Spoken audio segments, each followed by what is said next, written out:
Hello student, welcome on our YouTube channel classroom study. Student, आज का हमारा topic है tax audit. Okay, tax auditing, ये auditing का में एक न्यू कॉन्सेप्ट है in the field of auditing. हमने ऑडिटिंग किया, फाइनेंशियल ऑडिट क्या होता है, स्टैट्यूटरी ऑडिट क्या होता है, मैनेजमेंट ऑडिट क्या होता है। Now today we are going to study about the tax audit. Okay, in this video we will study introduction of the tax audit process, क्या होता है, कैसे कंडक्ट करते हैं, एंड कंपल्शन। ओके, किस किस के लिए कंपल्सरी है टैक्स ऑडिट करवाना एंड कब कंपल्सरी, ये सब हम डिस्कस करने वाले हैं। ओके, तो चलिए वीडियो को स्टार्ट करते हैं। ओके स्टूडेंट, ये देखिए हमारा आज का topic tax audit. Okay, meaning क्या है टैक्स ऑडिट का, and tax audit first of all क्या है, एक न्यू कॉन्सेप्ट है in the field of auditing. Okay, और ये क्या है, आपका एक स्पेसिफाई पर्पस से ऑडिटिंग होता है, मीन्स एक स्पेशल पर्पस ऑडिटिंग है। आपका जो जनरली स्टैट्यूटरी ऑडिट होता है, फाइनेंशियल ऑडिट होता है, वो क्या होता है, एक जनरल पर्पस ऑडिटिंग होता है। ओके, जनरली ऑनर या फिर कोई भी इन्वेस्टर जो होता है कंपनी में, वो करवाता है किस लिए कि कंपनी की जो फाइनेंशियल स्टेटमेंट वो ट्रू एंड फेयर व्यू दे रहे हैं, बिजनेस के ऑपरेशंस के बारे में, बिजनेस की फाइनेंशियल एक्टिविटीज़ के बारे में, बिजनेस की फाइनेंशियल पोजीशन के बारे में या नहीं, इसके लिए करवाते हैं। इसलिए वो जनरल पर्पस होता है आपका स्टैट्यूटरी ऑडिटिंग। बट जो आपका टैक्स ऑडिटिंग है या मैनेजमेंट ऑडिटिंग है, ये आपका स्पेशल पर्पस होता है, क्योंकि एक स्पेशल नीड होती है ना इसको करवाने की, इसलिए स्पेशल पर्पस होता है। जैसे कौन करवाता है, इनकम टैक्स डिपार्टमेंट करवाता है। एक स्पेशल है ना उनकी रिक्वायरमेंट, डिमांड, कि उनको जानना है कि जो कंपनी ने या जो बिज़नेस ने या किसी भी पर्सन ने जो टैक्स पे किया है वो सही इनकम पर कैलकुलेट करके किया है या नहीं, वो जो इनकम टैक्स रिटर्न फाइल कर रहा है उसने सही किया है या नहीं, या वो जो डॉक्यूमेंट प्रेजेंट कर रहा है अपनी इनकम के लिए वो वैलिड हैं, वो सही है या नहीं। इसके लिए ही जो ऑडिटिंग करवाते हैं ना, that's called tax auditing. Okay, tax auditing क्यों करवाते हैं, क्योंकि जो टैक्स पे किया गया है वो सही इनकम पर कैलकुलेटेड है, सही डॉक्यूमेंट के थ्रू वो प्रेजेंट किया गया है नहीं, इसके लिए करते हैं। ओके, चलिए देखते हैं क्या मीनिंग है finally. Nowadays, tax audit has become a very important to ascertain the accuracy of tax related document. Okay, tax related जो भी डॉक्यूमेंट होते हैं उनका ऑथेंटिकेशन चेक करने के लिए, उनकी एक्यूरेसी चेक करने के लिए जो ऑडिटिंग करवाते हैं, that's called tax auditing. Tax audit mostly cover income returns, invoice, dates, credit notes, debit and credit notes जो होते हैं आपके, various current and fix assets. Okay, क्योंकि आपको पता है एसेट्स जो है वेल्थ होती है बिजनेस की, वेल्थ पर भी टैक्स लगता है, वेल्थ टैक्स होता है। टैक्स ऑडिट क्या है, आपका एक इनोवेशन है इन द 21st सेंचुरी, और इसमें क्या है, एक ये न्यू चैप्टर है in the process of auditing. जैसे मैंने बताया, एक new concept in the field of auditing. Tax auditing ensure करता है किस बात की, डॉक्यूमेंट की वैलिडिटी के बारे में, वो वैलिड है या नहीं, उसकी क्रेडिटेबिलिटी के बारे में। ओके, जो हमने डॉक्यूमेंट प्रेजेंट करे हैं या नहीं वो सही है या नहीं। ओके, इसलिए होता है। Okay, then the third आपका under the income tax act, profit shown by P&L account have to be adjusted as per the provision of tax act. In this way, profit of accounting and profit for taxation are not for the same. आपको पता है profit जो है financial statement जो show किया जाता है वो अलग हो सकता है, वेरी हो सकता है फ्रॉम द प्रॉफिट जिसके ऊपर आपने टैक्स पे किया है एक इनकम टैक्स डिपार्टमेंट को। फाइनेंशियल स्टेटमेंट में क्या पर्पस होता है मेनली बिजनेस का, कि ज़्यादा प्रॉफिट शो करे, ताकि आउटसाइडर को क्या है, उनकी जो गुडविल है, उनका जो वेल्थ है वो ज़्यादा लगे और ईजिली उनको लोन प्रोवाइड करा दें, इसलिए। जबकि टैक्स पर्पज से बिजनेस मैन या ऑनर क्या चाहता है कि उसकी इनकम कम शो हो, ताकि उसको इनकम पर टैक्स कम पे करना पड़े, इसलिए। ओके, तो इसलिए यहाँ पर ये स्पेसिफाई किया गया है कि इनकम टैक्स के अंडर जो प्रॉफिट आपका कैलकुलेट होता है वो अलग होता है, और फाइनेंशियल स्टेटमेंट में जो प्रॉफिट शो किया जाता है वो अलग होता है।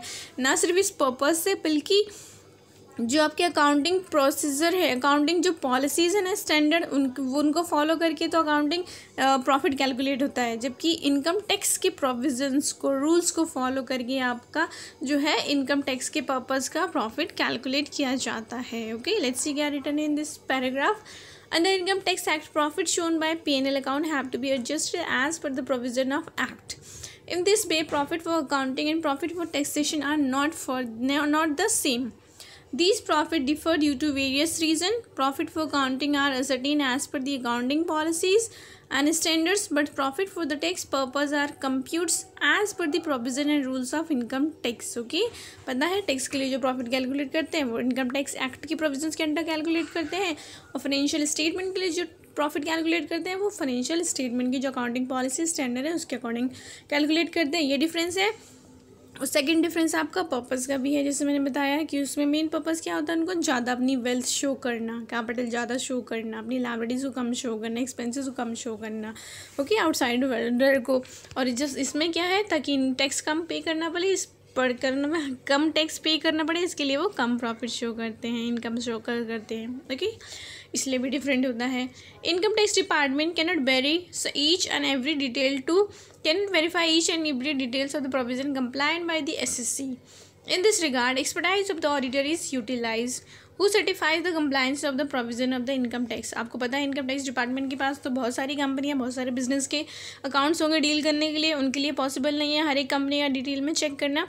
तो क्या करता है इनकम टैक्स डिपार्टमेंट, हर एक कंपनी के लिए एक ऑडिटर अपॉइंट कर देता है जो कि उस पर्टिकुलर कंपनी का ऑडिटिंग करेंगे और उसको बताएंगे इनकम टैक्स डिपार्टमेंट को कि सही उन्होंने इनकम प्रूफ शो करे हैं, सही डॉक्यूमेंट दिए हैं या नहीं, सही टैक्स पे किया है या नहीं, या उन्होंने जो भी इनकम टैक्स के प्रोविजंस हैं, रूल्स हैं, उनको फॉलो करके टैक्स कैलकुलेट कर दिया है या नहीं, ओके। ये करने के लिए आपका अपॉइंट करता है इनकम टैक्स डिपार्टमेंट ही फॉर पर्टिकुलर कंपनी, क्योंकि इनकम टैक्स डिपार्टमेंट खुद नहीं कर सकता। इसलिए कैसे करेंगे अब फाइनली टैक्स ऑडिटिंग, क्या प्रोसीजर होगा। सो फर्स्ट है tax auditor shall be guided by the auditing standards and guidance notes are as issued from the time by the Institute of Chartered Accountant of India. आपको पता है ICAI जो है India का, वो issue करता है कोई भी गाइडलाइंस, कोई भी स्टैंडर्ड्स पॉलिसी जो भी होते हैं अकाउंटिंग के एंड ऑडिटिंग के, तो उनको फॉलो करना होता है ऑडिटर को first of all.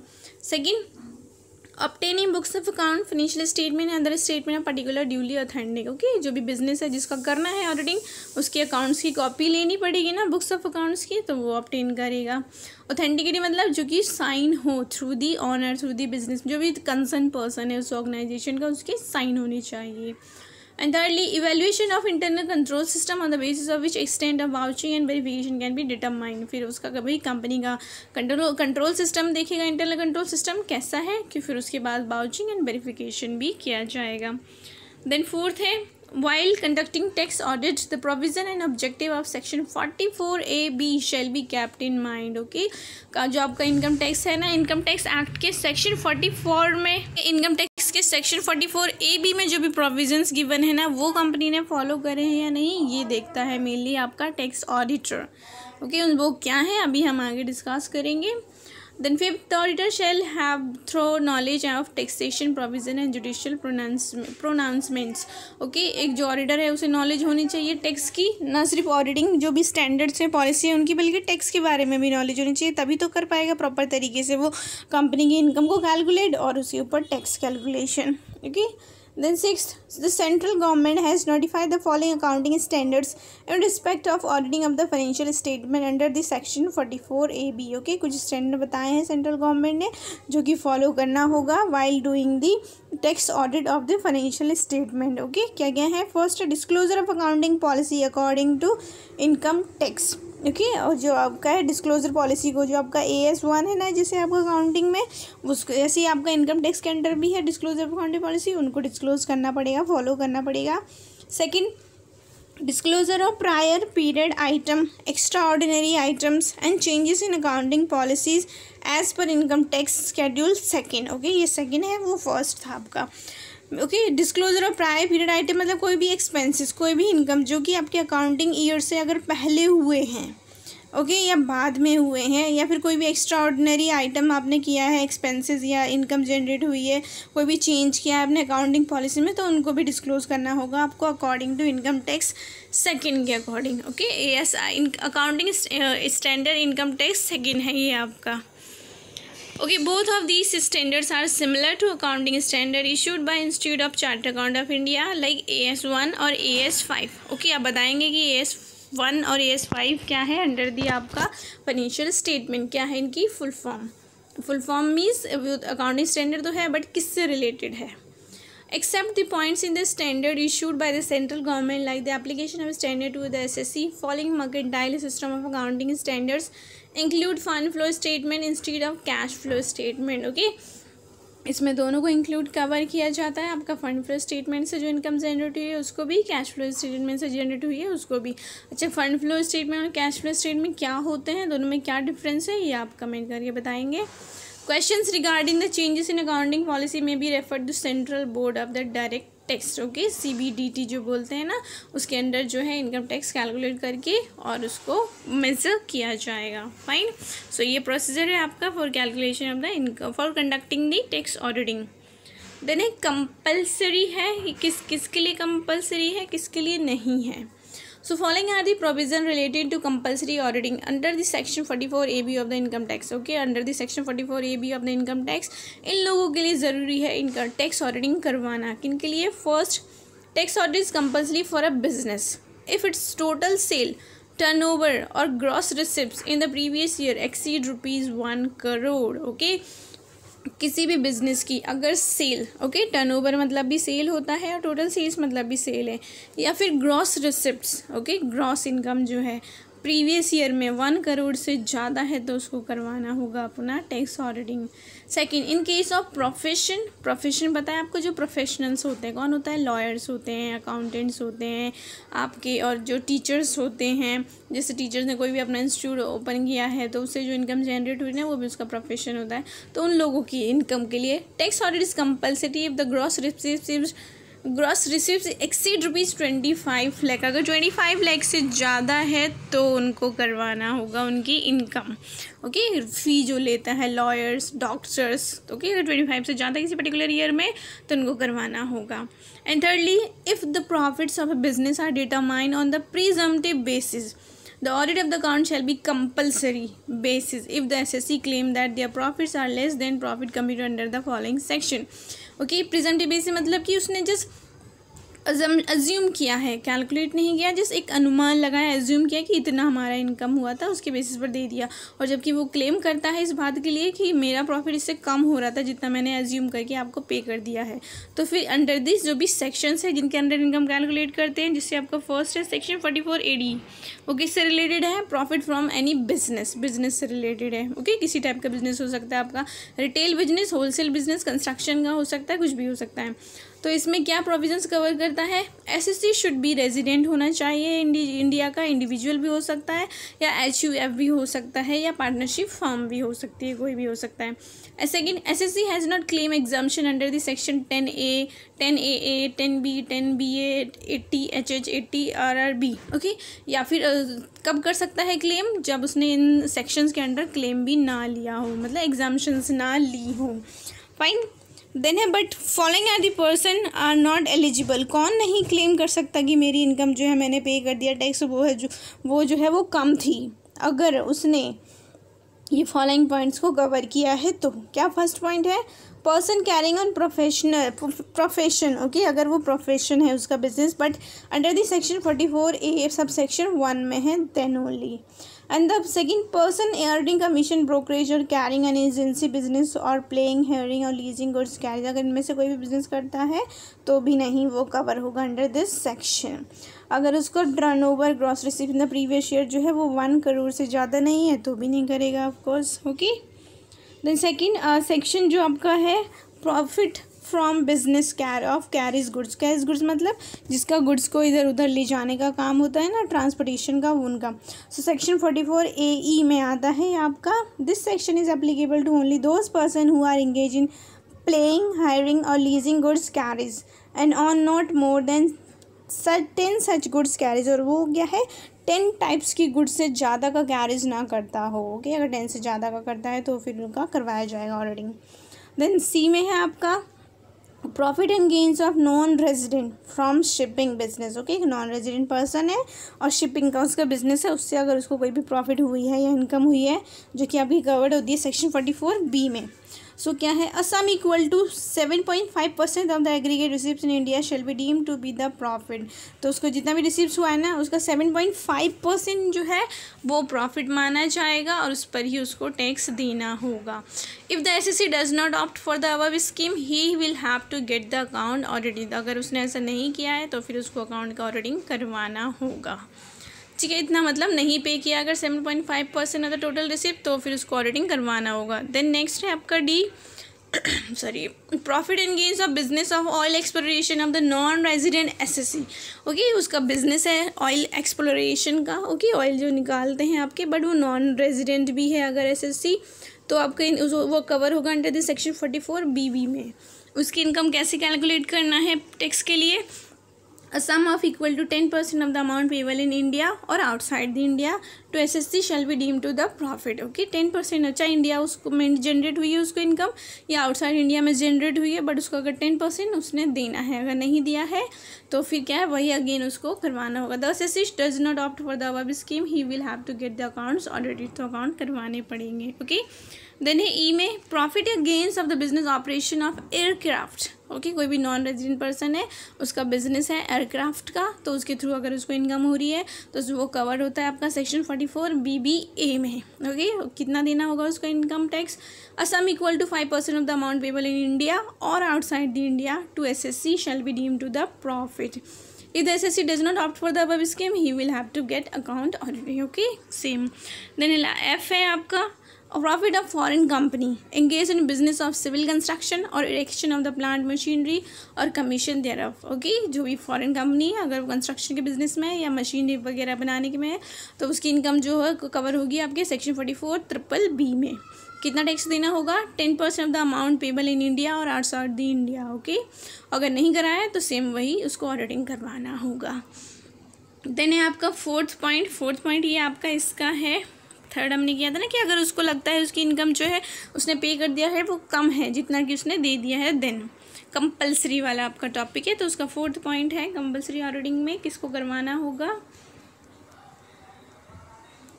If gross proceeds or sales or turnover exceed a specific amount in the business only, then auditing is required. Okay, जो स्पेसिफाई बताया ना कितना है 1 करोड़ से ज़्यादा होना चाहिए, तो अगर 1 करोड़ से ज़्यादा है तो करवाना होगा ऑफकोर्स किसी भी पर्सन का. And fifth, person cover under section 44AB कौन कौन आता है जिसको करवाना होगा tax auditing?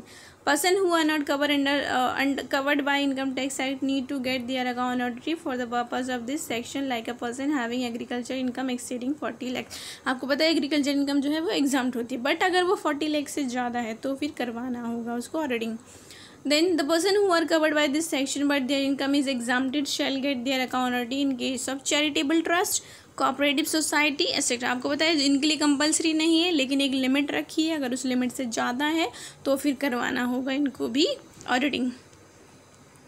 Then a person who are covered under this section having income below the taxable limit, they have to get their account audited if the specified limit cover under the section 44A have been exceeded. Okay, वैसे तो generally exempted है, but अगर under section 44AB के under उनकी income जो है 1 करोड़ से वही ज़्यादा हो जाती है तो फिर उनको देख करवाना होगा auditing. And D in the last, in case of non-resident SC, if he global or receipts exceed the specified limit, then he has to get Indian Corporation Account audited. Globally मतलब ऑल ओवर दी वर्ल्ड अगर कहीं से भी उसको income generate हो रही है non resident person को, तो उसको अकाउंट करवाना होगा ऑडिटिंग. ओके, ये लोग कवर हैं आपके सेक्शन 44AB में. ओके, कौन कौन अब कवर्ड नहीं है वो करेंगे. Person not covered under the section 44AB, A non-resident SSC carrying business of operation under this section 44B में सिर्फ जो आता है शिप का बिजनेस है वो बी में आता है, वो नहीं करेंगे, वो नहीं आएंगे आपके बी में क्योंकि उनका सेपरेट सेक्शन है. सेम नॉन रेजिडेंट अगर जो उनका ऑपरेशन ऑफ एयरक्राफ्ट है, क्योंकि वो सेक्शन कवर्ड होते हैं आपका 44BBA में, इसलिए वो नहीं आते हैं. ठीक है, तो ये दो लोग नहीं हैं आपके अंडर सेक्शन 44AB में कवर्ड. अच्छा, अंडर सेक्शन 44AB क्या है ये आप मुझे कमेंट करके बताएंगे क्योंकि हमने ऑलरेडी डिस्कस कर लिया है. स्पेसिफाइड डेट क्या है आपका, कब तक जो टैक्स ऑडिटर है उसको दे देनी होगी रिपोर्ट, दे देनी होगी बाय दी अक्टूबर. जिस भी पर्टिकुलर ईयर में कर रहा है ना वो ऑडिटिंग, तो अक्टूबर से पहले तक उस 31 अक्टूबर तक उसको दे देनी है कंसर्न पर्सन को टैक्स ऑडिट रिपोर्ट. फाइन, अगर नहीं दे पाता है या फिर नहीं करवा दी कोई भी कंपनी टैक्स ऑडिटिंग, तो क्या है, पेनल्टी देनी होगी. पेनल्टी आपका कवर्ड होता है सेक्शन 271B में.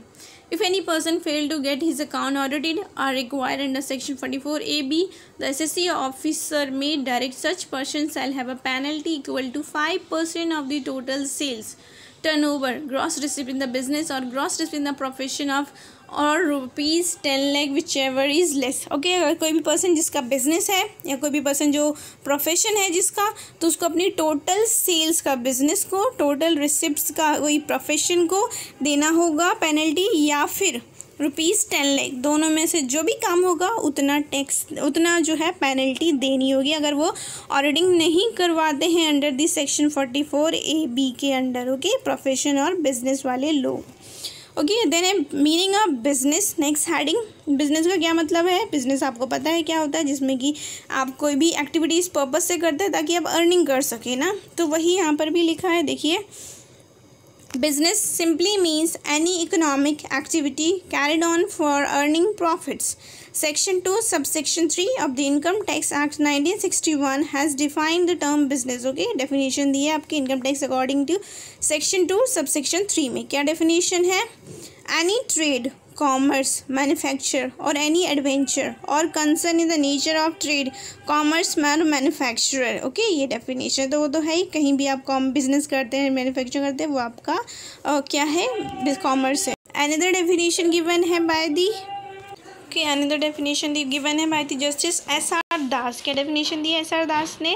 The word business cannot some real substantive and systematic or organise course activity or conduct with a set purpose. Okay, means क्या है, ये ज़रूरी नहीं कि जो रिपीटेशन है, लाइक यहाँ पे लिखा है, in this connection it is not necessary that there should be a series of transaction in a business and also it should be carried on permanently, neither repetition nor continuity of similar transaction. Okay, ज़रूरी नहीं कि repetition हो same transaction का, same activities का, वो क्या है, change भी हो सकती है। ओके, सिर्फ रिपीटेशन को ही आप बिजनेस नहीं बोलेंगे।